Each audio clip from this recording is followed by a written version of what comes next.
Pessoal, tudo bom? Agora a gente vai voltar, começando a aula novamente, do terceiro bloco da aula como um todo, né? Que o primeiro bloco foi de apresentação, mas o segundo bloco realmente do conteúdo, tá?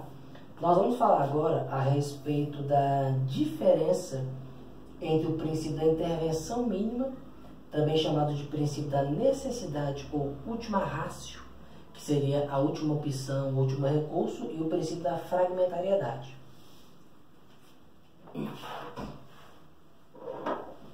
Pessoal, uma coisa importante a se dizer agora de início é o seguinte: eu já estudei esses dois princípios por alguns manuais com alguns professores, e eu nunca tinha conseguido chegar com precisão em qual é a diferença desses dois princípios.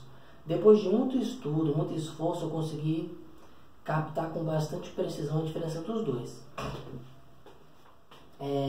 Falando a respeito do princípio da intervenção mínima, o que viria a ser esse princípio da intervenção mínima? Ele é o seguinte: ou o princípio da necessidade, tá? Ou última ratio.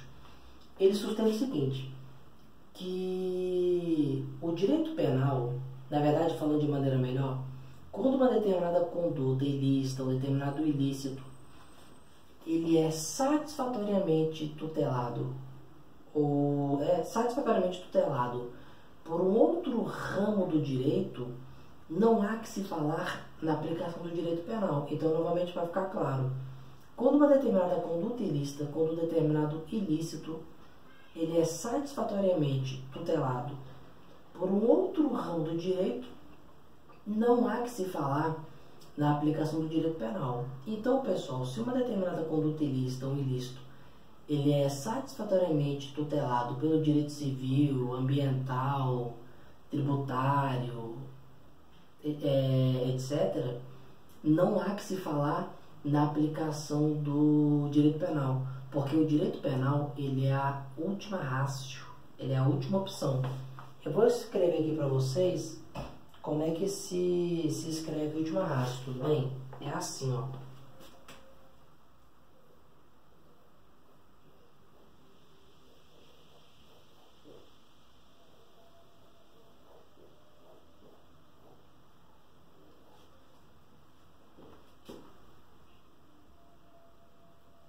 Então, é assim, pessoal. A última ratio seria o último recurso, a última opção. Pessoal, só uma coisa que é importante é o seguinte: lembra daquilo que eu falei para vocês, que nomenclatura salva concurseiro. Às vezes você erra uma determinada questão, falando novamente, né, sabendo do assunto, mas não sabe que aquele assunto é chamado de outra forma. Então, lembra disso: o princípio da intervenção mínima também tem o nome de princípio da necessidade, tudo bem? Ou última ratio.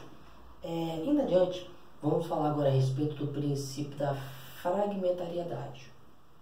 A fragmentariedade, ela diz o seguinte: o direito penal, ele só deve guardar, salvaguardar, proteger, tutelar aqueles bens jurídicos que são mais importantes para o bom convívio social, mais importantes para a sociedade como um todo. Eu poderia citar como exemplo desses bens aqui: vida, patrimônio, integridade física, saúde, meio ambiente, etc. E mesmo assim, quando houver um dano ou um perigo de dano relevante a esse bem jurídico, a esse bem. Então, só assim, nessa situação, que o direito penal ele deveria ser solicitado. Então, quando tivesse um bem jurídico importante para um bom convívio social, sendo atacado de maneira relevante por uma conduta ilícita. Pessoal,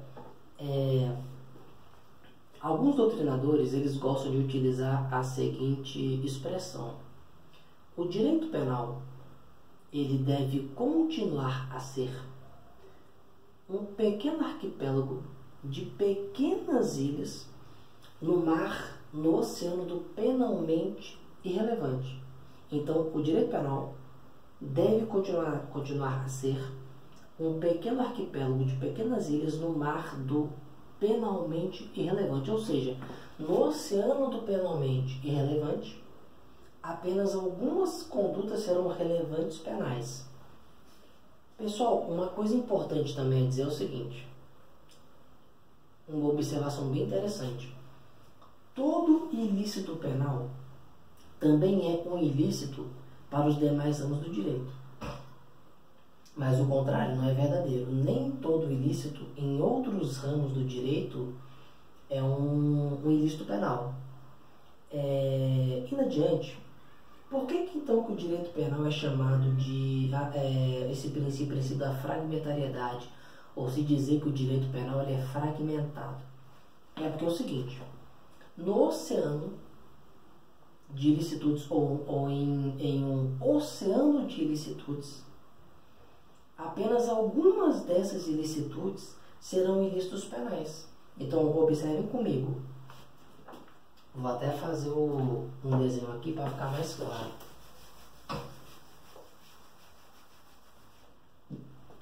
Em um oceano de ilicitudes, apenas algumas dessas ilicitudes serão ilícitos penais. Então é por isso que se fala que o direito penal ele é fragmentado, tudo bem? Em relação a esses princípios,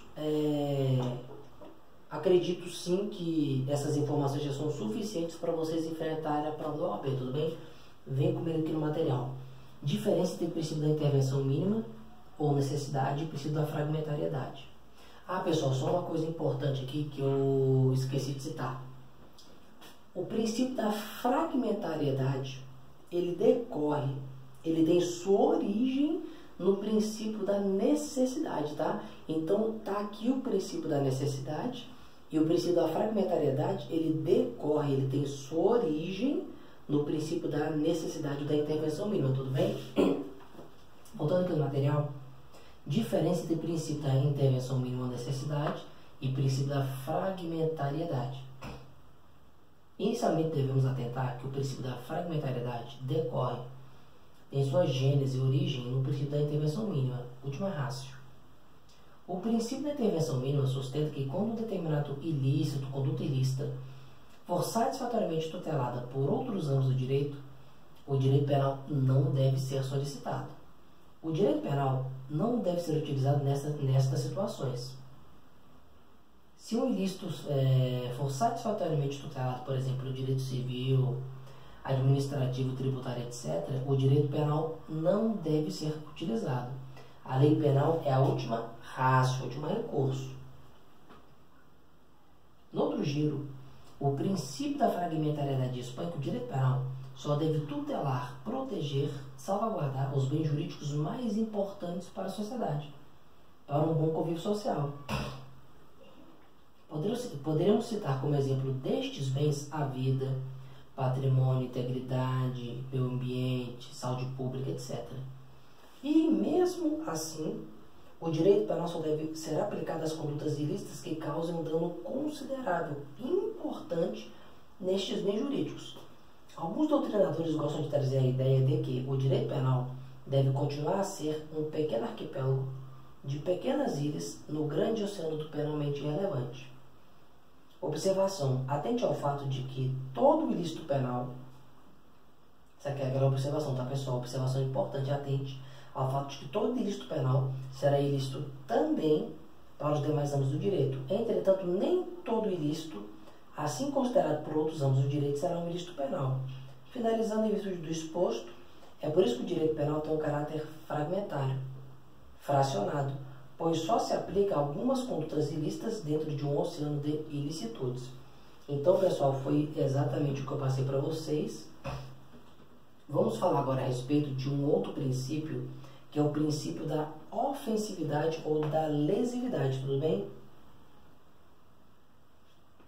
Pessoal, esse princípio aqui, ele é bem tranquilo, ele é bem simples, ele sustenta o seguinte, que não há crime se não houver dano ou perigo de dano a bens jurídicos penalmente tutelados.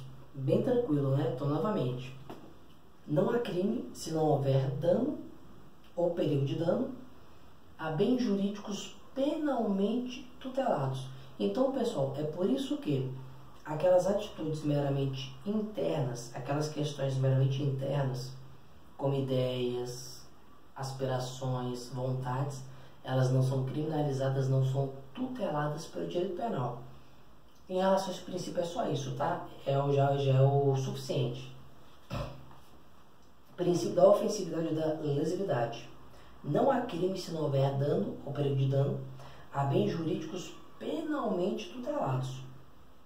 Observação. Por isso, atitudes internas do homem, como, por exemplo, ideias, desejos, vontades, aspirações, não são punidas pelo direito penal. Galera, vamos falar agora a respeito de um outro princípio bem importante, que é o princípio da alteridade, ou o princípio da transcendência, ou ainda o princípio da transcendentalidade. O que vem a ser, pessoal, esse princípio aqui? Ele sustenta o seguinte, que o direito penal, só uma coisa, o princípio da ofensividade e da lesividade, ele está diretamente ligado ao princípio da alteridade, tá? Ele está totalmente ligado ao princípio da alteridade.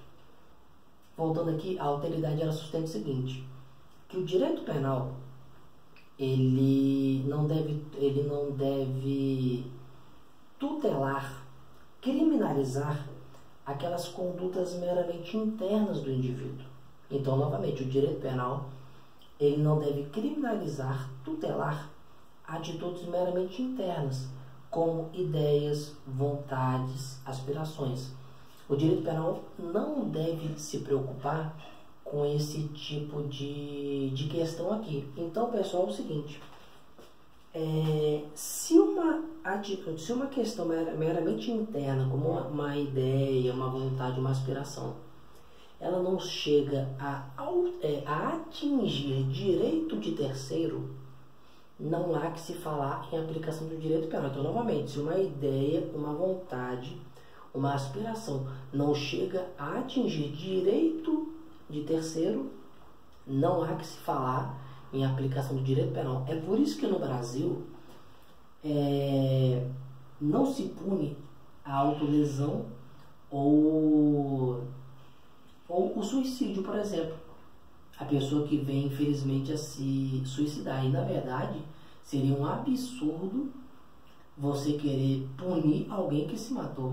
Não é verdade? Vocês concordam comigo? Punir alguém que se matou seria um absurdo isso. Ou, por exemplo, punir alguém que causou autolesões. Agora, em relação à autolesão, tem uma questão muito importante aqui, tá? Não obstante o que eu acabei de falar, se o indivíduo ele pratica a autolesão visando fraudar seguro, aí é crime. Aí a gente está diante de uma conduta criminosa, então presta atenção. Se o indivíduo ele pratica a autolesão visando fraudar seguro, aí nós estamos diante de um tipo penal, que no caso é o estelionato, tá? Vou colocar aqui o dispositivo para vocês.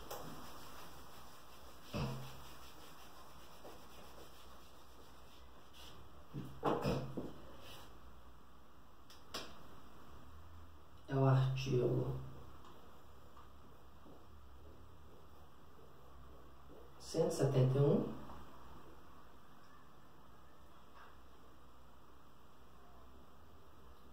parágrafo 2º, inciso 5 do Código Penal, tudo bem? Então a gente estaria diante desse tipo penal aqui, tá? Vem comigo aqui no material, pessoal, princípio da alteridade, transcendência ou transcendentalidade. Este princípio está diretamente ligado ao princípio da ofensividade e da lesividade. Então, como eu falei, a ofensividade e a lesividade diretamente ligada à alteridade e a alteridade ligada à ofensividade ou lesividade. Este princípio está diretamente ligado ao princípio da ofensividade ou da lesividade. Sustenta que o direito penal não deve tutelar, se preocupar com atitudes meramente internas do indivíduo, como, por exemplo, ideias, vontades, aspirações, etc. Se a ideia, vontade do indivíduo não chega a transcender a pessoa do próprio indivíduo, a atingir um terceiro, não há que se falar em aplicação do direito penal. Por isso que a autolesão, suicídio, etc., não são punidas no Brasil. Seria um absurdo se cogitar punir alguém que se matou. O princípio da alteridade foi idealizado... Pessoal, só uma coisa aqui. O princípio da alteridade, ele foi idealizado pelo jurista Klaus Roxin, tá? Vou colocar o nome dele aqui. Vocês vão começando a estudar cada vez mais e cada vez mais vocês vão se deparando com esses juristas importantes, tá? Esse daqui é o Klaus Roxin.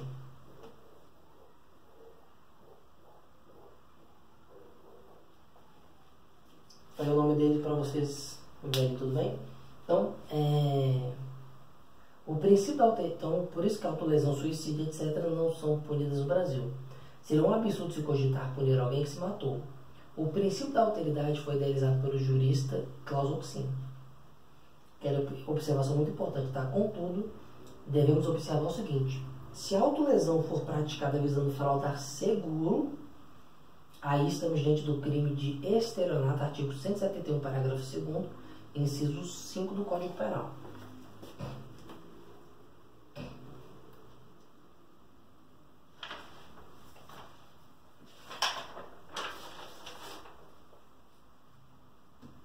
Pessoal, nós vamos começar a falar agora a respeito do princípio da culpabilidade, tudo bem?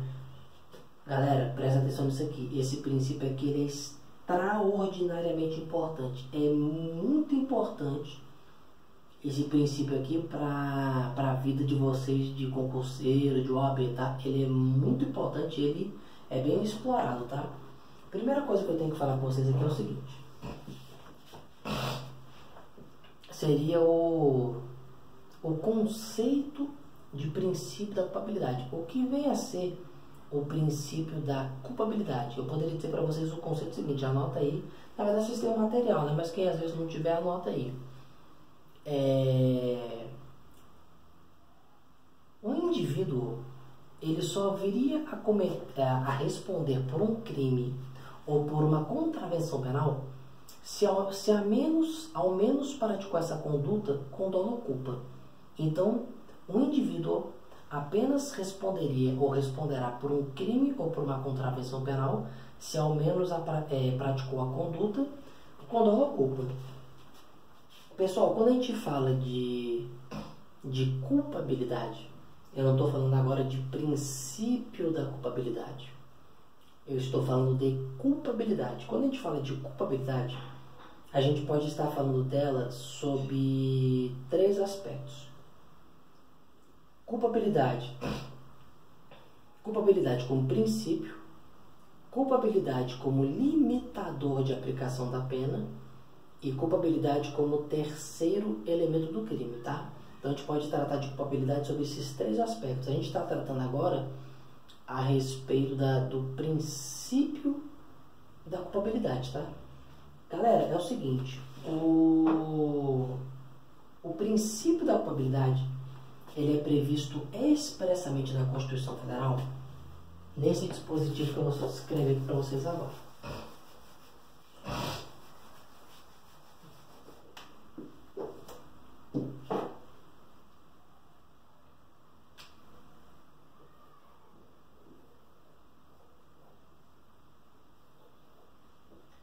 Artigo 5º.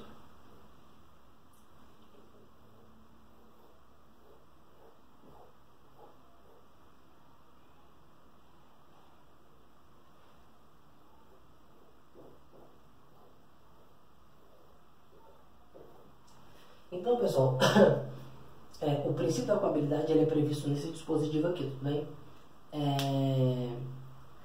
Se vocês forem fazer a leitura desse dispositivo aqui, vocês vão encontrar o seguinte: ninguém considerar-se-á culpado até o trânsito em julgado de sentença penal condenatória. Então, ninguém será considerado culpado até o trânsito em julgado de sentença penal condenatória. Quando vocês se deparam com esse dispositivo, qual é o princípio muito conhecido que de pronto vem na cabeça de vocês? Ó, presta atenção. Ninguém considerar-se-á culpado, senão até o trânsito em julgado de uma sentença penal condenatória. Que princípio é esse? É o princípio da presunção de inocência, ou o princípio da presunção de não culpabilidade, ou o princípio do estado de inocência, tá? Então esse princípio tem 3 nomes. Princípio da presunção de inocência, princípio da presunção de não culpabilidade, ou princípio do estado de inocência. Alguns de vocês podem estar se perguntando o seguinte: professor, então de onde que a gente tira desse dispositivo o princípio da culpabilidade? Pessoal, é o seguinte: de acordo com o professor André Stefan, e essa parte aqui que eu vou falar para vocês agora talvez seja a parte mais difícil da matéria, da aula de hoje, né? Que realmente exige uma interpretação muito detida de vocês, muito precisa. É o seguinte: o professor André Stefan ele sustenta o seguinte: se nós fizermos uma interpretação, uma leitura de trás para frente do dispositivo, nós vamos chegar à seguinte ideia: não há crime sem culpabilidade. Então, novamente, o professor André Stefan fala o seguinte: se fizermos uma leitura, uma interpretação de trás para frente desse dispositivo, nós vamos chegar ao seguinte: não há crime sem culpabilidade. Então, realmente, pessoal, essa aqui é a parte talvez mais difícil da matéria, que essa interpretação aqui, ela é difícil, mas se esforcem, leiam com bastante calma que vocês vão conseguir chegar a essa ideia aqui. Eu também, quando me deparei com essa informação, você realmente tem que ler com bastante calma para você conseguir chegar a essa interpretação. Mas é daqui e dessa interpretação que se tira o princípio da culpabilidade, tá? Doutores, é o seguinte: se eu tivesse que dizer para vocês um conceito mais simples, mais sucinto de princípio da culpabilidade, eu diria o seguinte: não há crime sem culpabilidade. Não há crime sem culpabilidade. Pessoal, uma coisa importante também é o seguinte: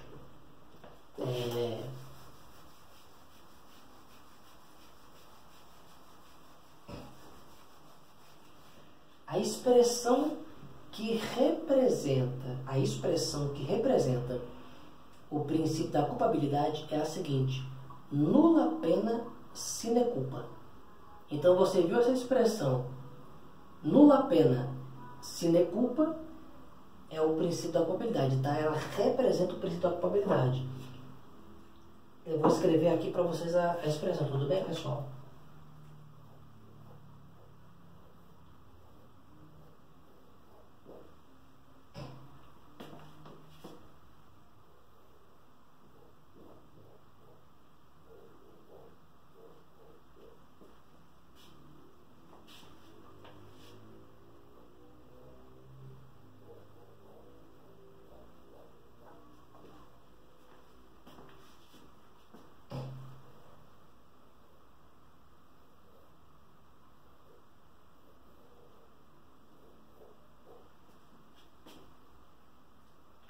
Então, pessoal, a expressão que representa o princípio da culpabilidade está aqui, tá? Nulla pena sine culpa. Voltemos comigo aqui, pessoal, no material. O princípio da culpabilidade. O princípio da culpabilidade é um dos princípios mais importantes que iremos estudar. O princípio da culpabilidade é previsto no artigo 5º, no inciso 57 da Constituição Federal de 88. Podemos dizer que o conceito de princípio da culpabilidade é o seguinte: ninguém responderá por um crime ou contravenção penal se não o praticou, ao menos com dolo ou culpa. A culpabilidade pode ser vista sob 3 aspectos, quais sejam: culpabilidade como princípio, culpabilidade como terceiro elemento do crime e culpabilidade como limitador de aplicação da pena. O conceito mais objetivo, sucinto para o princípio da culpabilidade é o seguinte: não há crime sem culpabilidade. A expressão que representa o princípio da culpabilidade é a seguinte: nulla pena sine culpa. Como dito, O princípio da culpabilidade é previsto expressamente na Constituição Federal, em seu artigo 5º, inciso 57, in verbis. Ninguém será considerado culpado até o trânsito em julgado de sentença penal condenatória. Novamente, ninguém será considerado culpado até o trânsito em julgado de sentença penal condenatória. Adiante, galera. Ao fazermos a leitura do dispositivo, percebemos de pronto o princípio da presunção de inocência, presunção de não culpabilidade ou ainda princípio do estado de inocência. Surge então a pergunta: de onde extraímos deste dispositivo o princípio da culpabilidade? De acordo com o professor André Steffa, se fizermos uma leitura de trás para frente do dispositivo em questão, chegaremos à interpretação de que não há crime sem culpabilidade. Portanto, é desta forma que se extrai o princípio da culpabilidade do dispositivo em questão.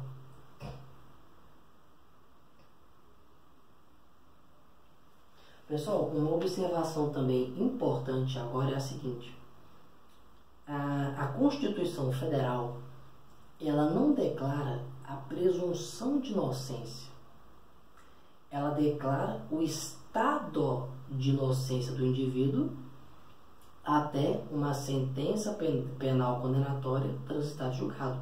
Então, percebam essa diferença. A Constituição Federal, ela não determina, ela não diz ou não declara a presunção de inocência. Ela declara o estado de inocência do indivíduo até uma sentença penal condenatória transitada em julgado. Então, voltamos aqui ao material. A Constituição Federal não declara a presunção de inocência. Ela declara o estado de inocência dos indivíduos até a sentença penal condenatória.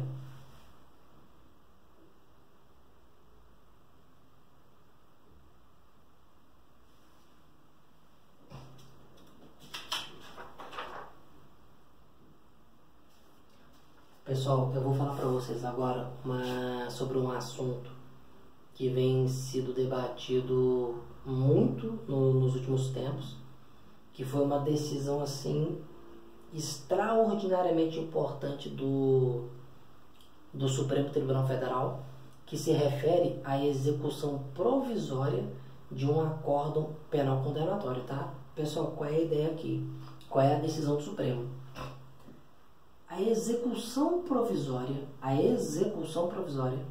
de acórdão penal condenatório proferido em sede de apelação, ainda que sujeito a recurso especial ou a recurso extraordinário, não ofende o princípio constitucional da presunção de inocência. Então, pessoal, novamente, isso aqui é extraordinariamente importante. Coloque isso aqui na cabeça de